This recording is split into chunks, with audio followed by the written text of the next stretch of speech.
प्यारे दोस्तों अस्सलाम वालेकुम। आप देख रहे हैं इरफानी वर्ल्ड यूट्यूब चैनल और मैं हूं मोहम्मद इरफान। झारखंड आशिक रसूल मुफ्ती सलमान अजहरी और गुस्ताखे रसूल यती नरसिम्हानंद सरस्वती को लेकर दोस्तों और बिलखुसूस उनके मुकाबले को लेकर एक खबर काफ़ी तेज़ी के साथ वायरल हो रहा है।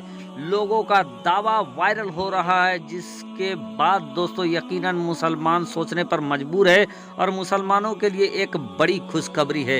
यती नरसिम्हानंद के हिस्से में आई हार, जीत गए मुफ्ती सलमान।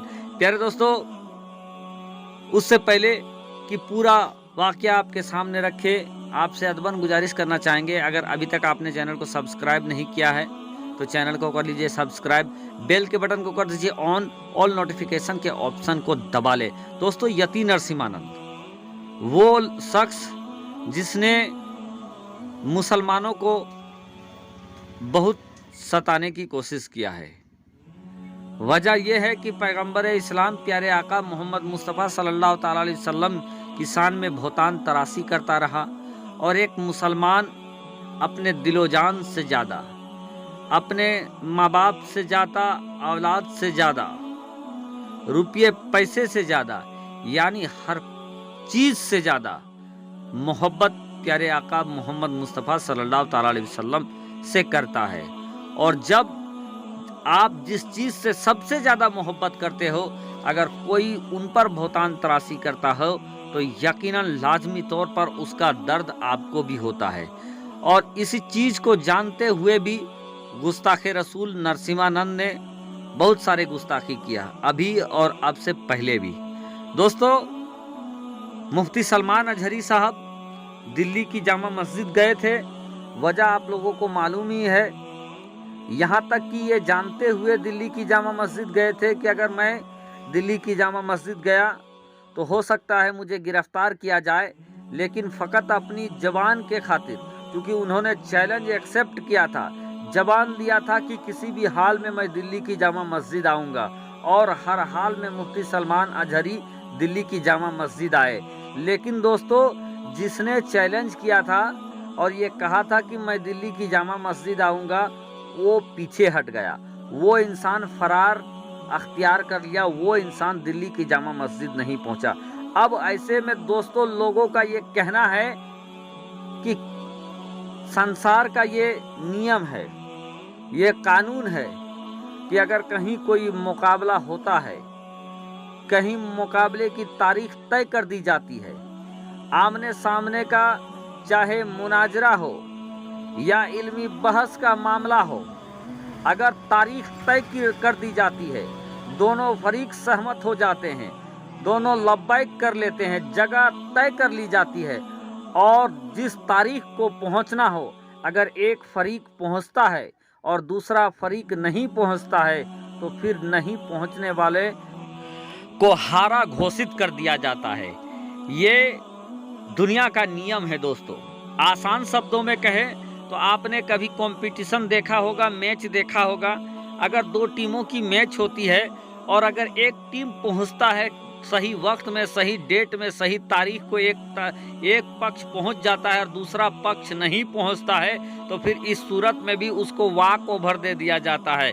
यानी जो नहीं आया उसके हिस्से में हार चली जाती है, और जो पहुंच गया वक्त पर, जो अपनी जबान पर लब्बैक कहते हुए पहुंच गया, उसके हिस्से में जीत आ जाती है।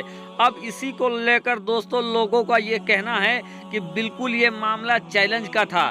नामूसे रिसालत में गुस्ताखी कर रहा था यती नरसिम्हानंद, खुद चैलेंज दिया था और दावा ठोका था, और उस चैलेंज को, उस दावे को लब्बैक कहते हुए मुफ्ती सलमान अजहरी ने कहा था कि मैं फला जगह पहुंच जाऊंगा और मैं तुम्हें अपने दलीलों से तुझे बेदलील कर दूंगा।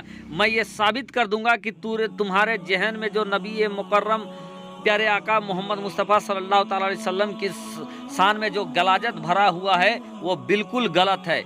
ऐसा दोस्तों कि ये एक तरीके से मुकाबला था, ये एक तरीके से चैलेंज था और इस चैलेंज में मुफ्ती सलमान अजहरी पहुंचे और दूसरा पक्ष नहीं पहुंचा। तो अब इसको लेकर दोस्तों मुसलमानों का कहना है, क्योंकि वो नरसिम्हानंद जो गुस्ताख खुद चैलेंज दिया था, तारीख बताया था, जगह बताया था और अपने ही तारीख अपने ही जगह में वो नहीं पहुंचा, तो ऐसे में साफ तौर पर यति नरसिम्हानंद हार गया, डर गया और वो बातिल है और वो हार गया है। और मुफ्ती सलमान अजहरी पहुंच गए तो मुफ्ती सलमान अजहरी फाते हुए हैं। अल्लाह तबारक व तआला ने उनके मुकद्दर में जीत दिया है, वो जीत चुके हैं इस मुकाबले में।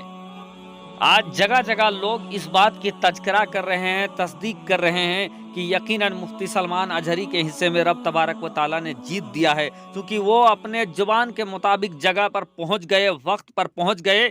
खतरा इनको भी था कि इनको गिरफ्तार कर लिया जाता, खतरा उसको भी था, यति नरसिम्हानंद को भी था कि उसको गिरफ्तार कर लिया जाता हो सकता है, लेकिन गिरफ्तारी का खतरा होने के बावजूद मुफ्ती सलमान वहां पहुंचे, यति नरसिम्हानंद नहीं पहुंचा। इसका मतलब सीधा तौर पर है कि इस बहस व मुबाहिसे में, इस चैलेंज में मुफ्ती सलमान अजहरी की जीत हुई है, जो दुनिया का दस्तूर है। प्यारे दोस्तों, लोगों का जो कहना है उस पर आपकी क्या राय है?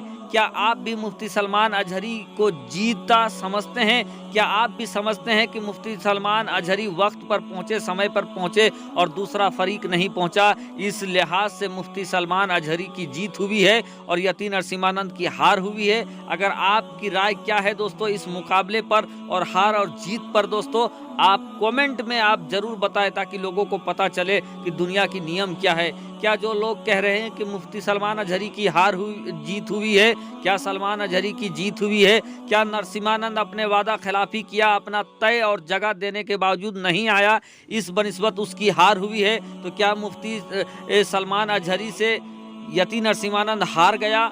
अपने ही जुबान से फिर कर यति नरसिम्हानंद हार गया है?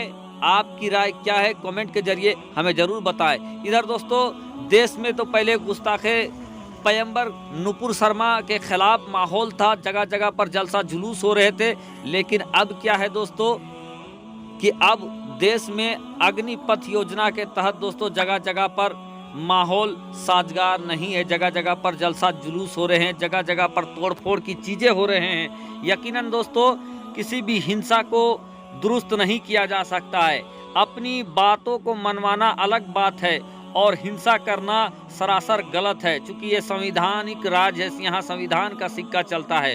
लेकिन अब देखना है दोस्तों, जिस तरीके से मुसलमानों के दौर पर योगी आदित्यनाथ की सरकार ने बुलडोजर चला दिया, क्या देश के प्रधानमंत्री नरेंद्र दामोदर दास मोदी के बहुकांक्षी योजना अग्निपथ में जो ये तोड़ फोड़ हो रहा है, क्या इन लोगों के घरों में भी बुलडोजर चलेगा? देखना है आगे क्या होता है। लेकिन जो कुछ हो रहा है दोस्तों, लोगों से, नौजवानों से गुजारिश करेंगे कि यकीनन तोड़ फोड़ और हिंसा का कोई फल नहीं है, आप शांति से बात कर सकते हैं। शुक्रिया, आदाब।